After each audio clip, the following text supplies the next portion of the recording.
Good morning students. सृजन पाठ्य पुस्तक के हमारे 10वां अध्याय भय था, 11वां भय निबंध, 11वां बाजार दर्शन, 12वां मजदूरी और प्रेम, 13वां अध्याय है सफल प्रजातंत्रवाद के लिए आवश्यक बातें। ये बाबा साहेब भीमराव अंबेडकर का एक लिखित भाषण है। इस लिखित भाषण में, ये ऐतिहासिक भाषण है, इस ऐतिहासिक भाषण में भारतीय संविधान के पितामह विद्वान नेता भीमराव अंबेडकर ने एक सफल प्रजातंत्र के लिए आवश्यक बातों का उल्लेख किया है, आवश्यक बातों को स्पष्ट किया है। उन आवश्यक बातों में हमने पूरे पाठ में पढ़ा। पहला है हर 5 वर्ष में चुनाव। एक सफल प्रजातंत्र के लिए हर 5 साल में चुनाव हो, जनता के चुने हुए प्रतिनिधि शासन करें और जनता की इच्छा के अनुसार शासन करें। जनता के अहित के लिए शासन करें तो उन्हें लोकसभा में चैलेंज करने का अधिकार लोकसभा के पास हो, लोकसभा का नियंत्रण उन पर हो।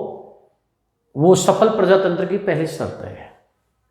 दूसरा, सफल प्रजातंत्र के लिए हमने दूसरा बिंदु इसी भाषण में जो आवश्यक है, दूसरी शर्त है एक सफल प्रजातंत्र के लिए, वो है विपक्ष की व्यवस्था।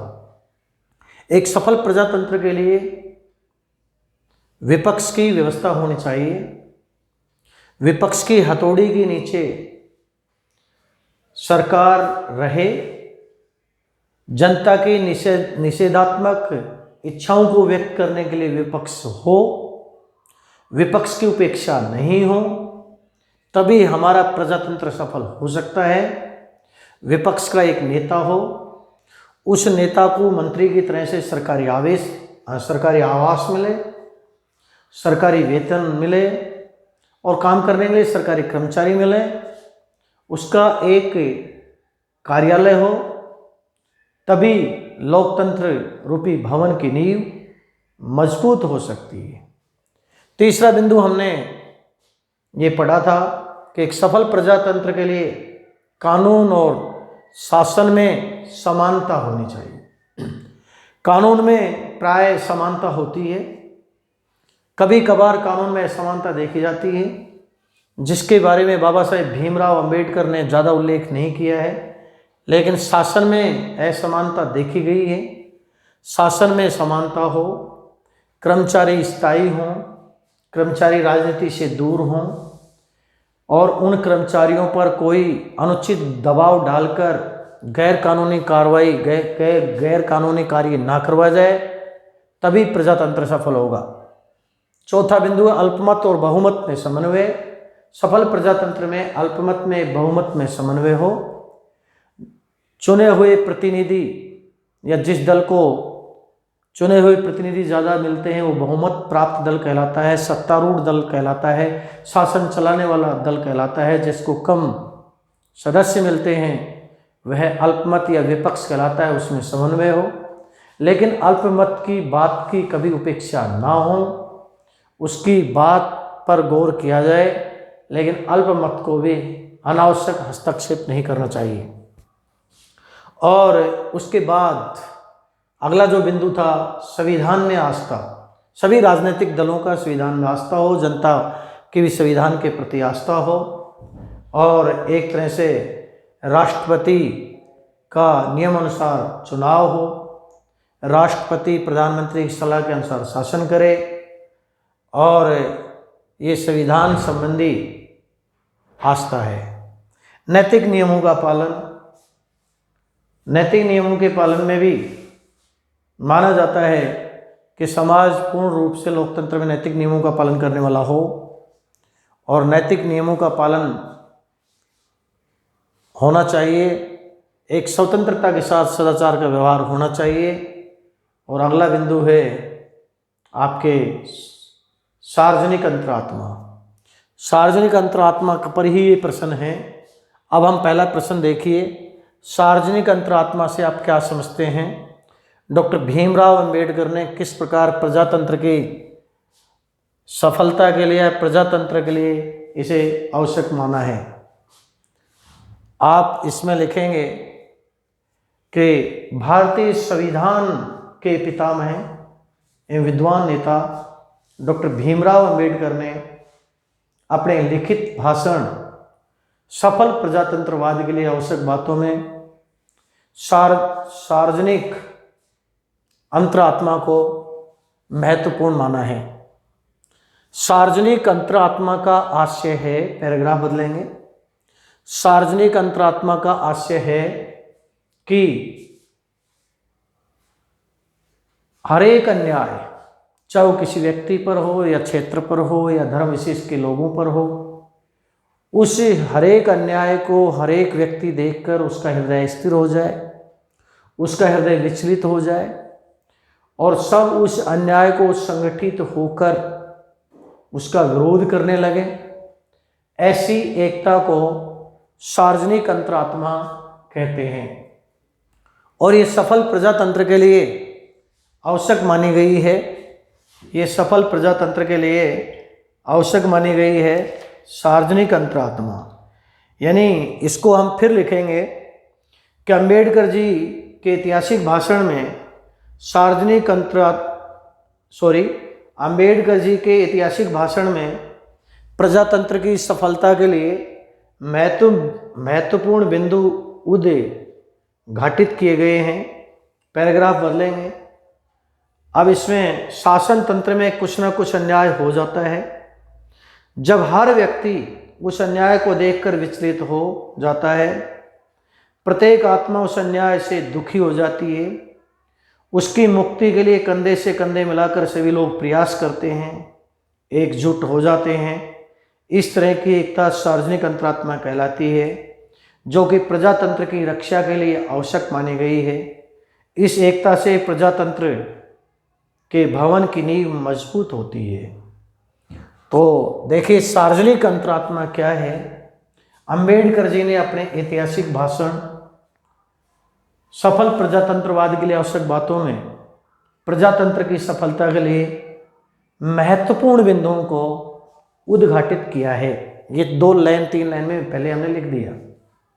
अब पैराग्राफ बदलेंगे कि शासन में कुछ ना कुछ अन्याय हो जाता है। जब शासन में कुछ ना कुछ अन्याय हो जाता है तो उस अन्याय को देखकर हर एक व्यक्ति के हृदय में अस्थिर हो जाता है, विचलित हो जाता है। हर व्यक्ति व्यथित या दुखी हो जाता है। उस अन्याय का विरोध करने के लिए सब संगठित हो जाते हैं। इस एकता को ही सार्वजनिक अंतरात्मा कहते हैं और ये सार्वजनिक अंतरात्मा ही प्रजातंत्र रूपी भवन की नींव को मजबूत करता है। ओके स्टूडेंट, तो पहले प्रश्न का उत्तर हमने लिखा, ये बहुत ही महत्वपूर्ण है। दूसरा प्रश्न देखिए, डॉक्टर भीमराव अंबेडकर के अनुसार सफल प्रजातंत्र के लिए किन किन बातों पर ध्यान देना जरूरी है। डॉक्टर भीमराव अंबेडकर के अनुसार किन किन बातों पर ध्यान देना जरूरी है। तो इसमें उत्तर लिखेंगे, भारतीय संविधान के प्रोधा डॉक्टर भीमराव अंबेडकर के ऐतिहासिक भाषण में सफल प्रजातंत्र की सफलता के लिए महत्वपूर्ण बिंदुओं को स्पष्ट किया गया है, जो निम्नलिखित है। और भारतीय संविधान के प्रोधा भीमराव अंबेडकर ने अपने ऐतिहासिक भाषण सफल प्रजातंत्र में के लिए निम्नलिखित महत्वपूर्ण बिंदु का उल्लेख किया है, जो निम्नलिखित है।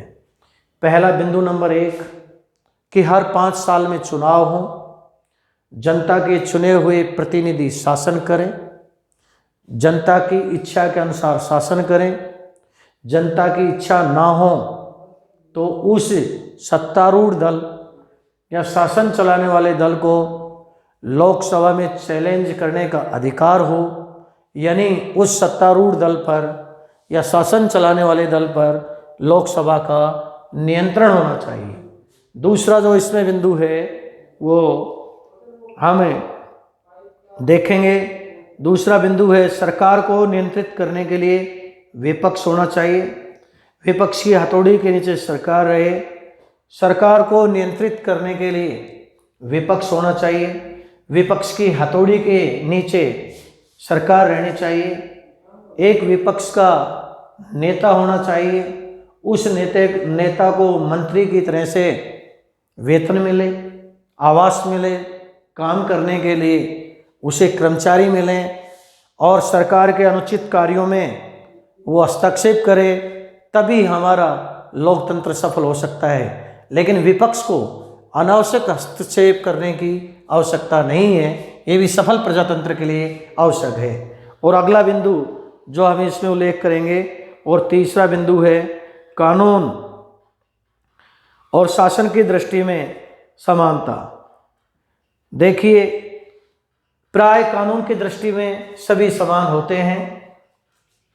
कभी कभार ऐसा उदाहरण मिला है या यूँ लिखे कानून और शासन की दृष्टि में समान होने चाहिए। कर्मचारी स्थायी हों, राजनीति से दूर हों, कर्मचारियों राजनीतिक दबाव में आकर वो कार्य नहीं करें, निष्पक्षता से काम करें, समानता के आधार पर काम करें। शासन की समानता लोकतंत्र के लिए आवश्यक है। चौथा बिंदु जो अब हम इसमें देखेंगे, और चौथा बिंदु क्या है कि लोकतंत्र में संविधान में जनता की पूरी आस्था हो। बिल्कुल, चौथा बिंदु जो है कि लोकतंत्र में संविधान में जनता की पूरी आस्था हो और जितने भी राजनीतिक दल हैं वह सभी संविधान में आस्था रखें। वंशानुगत शासन ना हो, पैतृक शासन ना हो, चुने हुए प्रतिनिधि शासन चलाएं, राष्ट्रपति का चुनाव नियमानुसार हो, प्रधानमंत्री की सलाह के अनुसार ही राष्ट्रपति शासन चलाए। ऐसी संविधान के प्रति आस्था हो, तभी लोकतंत्र रूपी भवन की नींव मजबूत हो सकती है। इसके बाद जो हम अगला पॉइंट देखेंगे और वो देखेंगे कि लोकतंत्र में बहुमत की सरकार बने और अल्पमत को अपनी बात रखने का अधिकार हो। बहुमत अल्पमत पर अनुचित कोई दबाव नहीं डाले, बहुमत अल्पमत पर अत्याचार नहीं करे। देखो, लोकतंत्र में बहुमत की सरकार बने, बहुमत अल्पमत पर कोई अत्याचार नहीं करे, अल्पमत पर कोई दबाव नहीं डाले, अल्पमत की बात को नज़रअंदाज नहीं करे, लेकिन अल्पमत भी अनावश्यक हस्तक्षेप नहीं करे, तभी हमारा प्रजातंत्र सफल हो सकता है। अगला बिंदु देखिए, और अगला बिंदु है लोकतंत्र में नैतिक नियमों का पालन हो, यानी राजनीति एवं नैतिक नियमों में समन्वय हो। लोकतंत्र में नैतिक नियमों का पालन हो, यानी राजनीति और नैतिक नियमों में समन्वय हो। वैसे राजनीति के आचार्यों ने, राजनीति के शास्त्र के विशेषज्ञों ने राजनीति को अलग माना है। उनका मानना है कि राजनीति सीखकर राजनीति में प्रखर राजनीतिज्ञ बना जा सकता है। नीतिगत होना या नीति अलग दूसरी बात है। लेकिन शायद ये अज्ञानता है। डॉक्टर भीमराव अंबेडकर कहते हैं कि राजनीति में और नीति में समन्वय हो, स्वतंत्रता के साथ सदाचार का व्यवहार हो, तभी हमारा लोकतंत्र सफल हो सकता है। और अगला बिंदु जो इसमें इम्पोर्टेंट है, जो हम लिखते जा रहे हैं, और वो बिंदु है, इसमें देखिए अगला बिंदु है शासन तंत्र में कुछ ना कुछ अन्याय हो जाता है, और ये सार्वजनिक अंतरात्मा है। शासन तंत्र में कुछ ना कुछ अन्याय हो जाता है। उस अन्याय को देखकर हर एक का हृदय अस्थिर हो जाता है, हर एक व्यक्ति उत्तेजित हो जाता है, हर एक व्यक्ति दुखी हो जाता है और उस अन्याय का संगठित होकर विरोध करने लग जाते हैं। ऐसी एकता को इस सार्वजनिक अंतरात्मा कहते हैं। और एक सफल प्रजातंत्र के लिए इस सार्वजनिक अंतरात्मा का होना परम आवश्यक है। अतः उपयुक्त बातों को ध्यान में रखते हुए हम सार्वजनिक अंतरात्मा के बारे में विचार करेंगे। इस प्रकार उक्त बातें प्रजातंत्र की सफलता के लिए आवश्यक हैं। तीसरा प्रश्न देखिए, विधान संबंधी नैतिकता का आशय स्पष्ट कीजिए।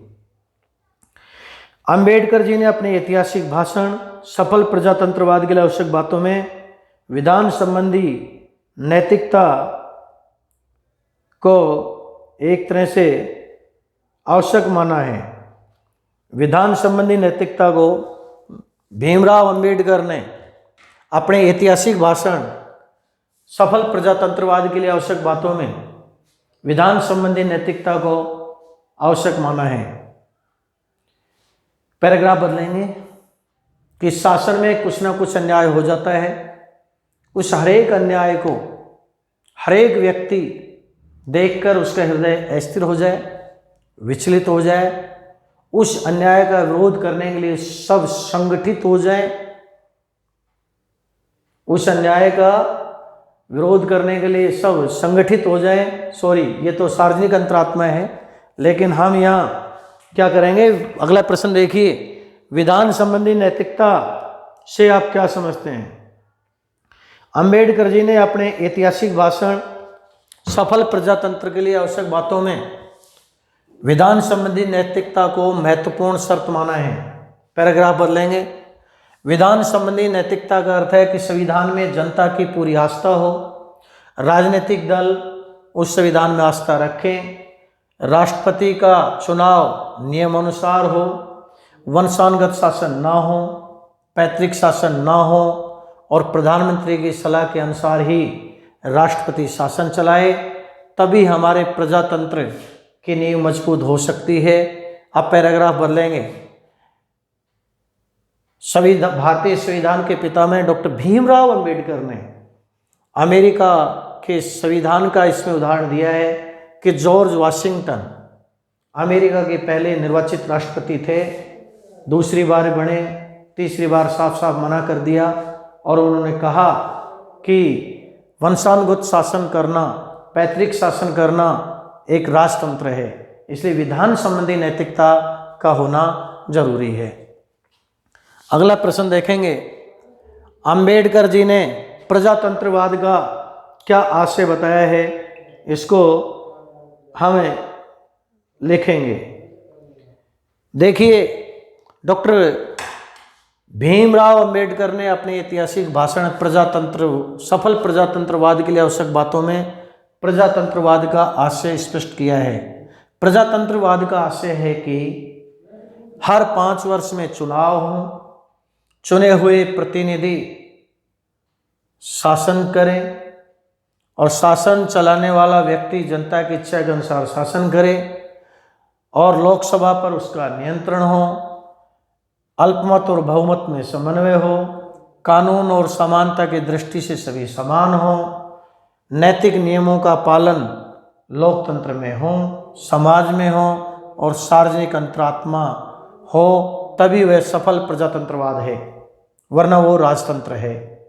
अगला देखिए, प्रियवर, आप भूल गए हैं कि हमने इस विधान को किस उद्देश्य की पूर्ति के लिए बनाया है, प्रस्तुत कथन किसने, किस संदर्भ में, क्यों कहा है, ये हम लिखेंगे कि अंबेडकर जी ने अपने ऐतिहासिक भाषण सफल प्रजातंत्रवाद के लिए आवश्यक बातों में विधान संबंधी नैतिकता को प्रजातंत्र रूपी भवन के लिए आवश्यक माना है।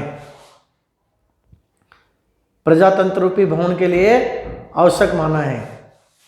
अब इसमें उन्होंने विधान संबंधी नैतिकता का उदाहरण दिया कि जॉर्ज वाशिंगटन, अमेरिका के विधान संबंधी नैतिकता का उदाहरण देते हुए जॉर्ज वाशिंगटन अमेरिका के पहले निर्वाचित राष्ट्रपति थे और दूसरी बार भी वो निर्वाचित राष्ट्रपति हुए, लेकिन तीसरी बार उन्होंने साफ धता बता दी कि मैं चुनाव नहीं लड़ूंगा।